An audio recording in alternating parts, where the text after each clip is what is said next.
আমি হচ্ছে একটা পড়া বুঝতে চেয়েছিলাম গত 5 তারিখে, তো সেটা স্ক্রিনশট আমার কাছে আছে, আপনারা চাইলে দেখতে পারেন।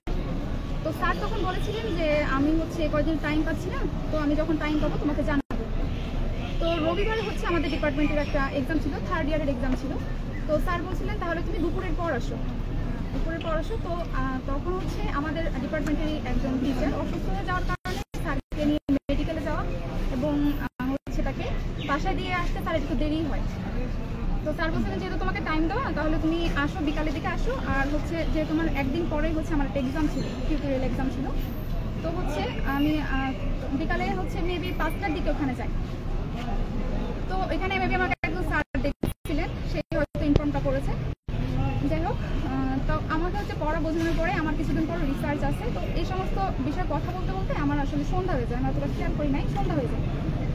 তো তখন হচ্ছে 6:40-এর দিকে আমার একটা ছবি তোলা আছে, আপনার সেটাও চাইতে দেখতে পারেন। স্যার হচ্ছে ওই মুহূর্তে হচ্ছে বাইরে গেছিলেন, ফোনে কথা বলতেছিলেন। তো আমি হচ্ছে ওই মুহূর্তে একটা ছবি তুলছিলাম হচ্ছে চেম্বারের ভিতরে।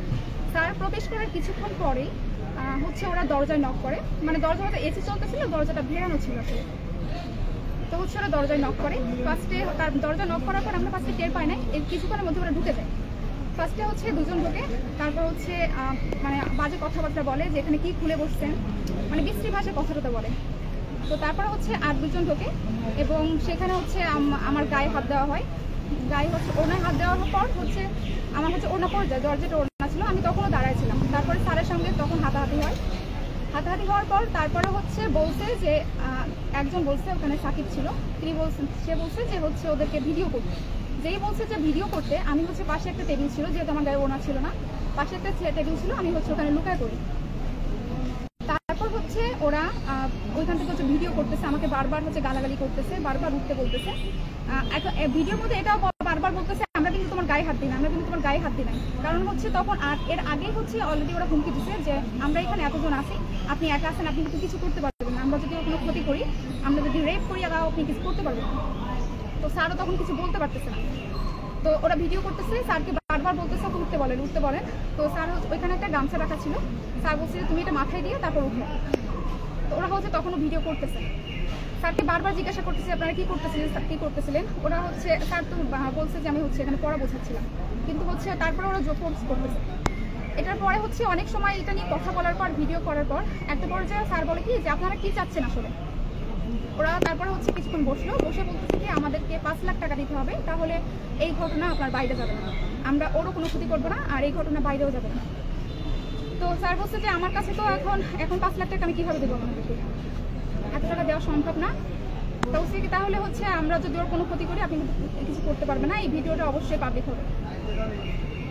তো এটা বলার পরে এখন 5 লাখ টাকা ওরা দাবি করতেছে, ওই মুহূর্তেই ওদেরকে দিতে হবে। আমি যেই বলছি যে মানুষ কি 5 লাখ টাকার সাথে ঢুকছে, তখনই আমাকে মারতে আসছে। তারপর স্যার বলছে তুমি কোনো কথা বলো না। তারপর হচ্ছে স্যার বলছে যে আচ্ছা আমি তো আপনাকে ব্যাংকে ট্রান্সফার করবো, কোনো ব্যাংকে ট্রান্সফার হবে না, ক্যাশ দিতে হবে এবং সেটা এখনই দিতে হবে। স্যার বলছে এখন আমি আপনাকে কীভাবে ক্যাশ দেবো, আমার হচ্ছে টাকা উঠাতে গেলেও তো হচ্ছে আজকে এখন তো ব্যাংক বন্ধ, আর টাকা উঠাতে গেলেও আমার 1 লাখের বেশি আমি হচ্ছে উঠাতে পারবো না দূর থেকে উঠাতে গেলে। তারপরে হচ্ছে ওরা আজ হচ্ছিল না, ওরা বলছে যে আপনার হচ্ছে কাউকে বলেন টাকা পাঠিয়ে দেয়। হচ্ছে আমি এত টাকা এখন কাকে পাঠাতে বলবো।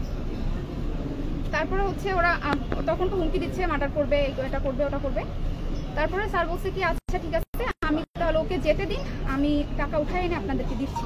বলছে কি না ওকে তো যেতে দেওয়া হবে, ওকে এখানে আটকায় রাখবো। তারপরে হচ্ছে স্যার বলছে আচ্ছা ঠিক আছে, আমি যদি টাকা আনতে যাই তাহলে আমি বাইরে থেকে চেম্বারে তালা দিয়ে রেখে তারপর যাবো।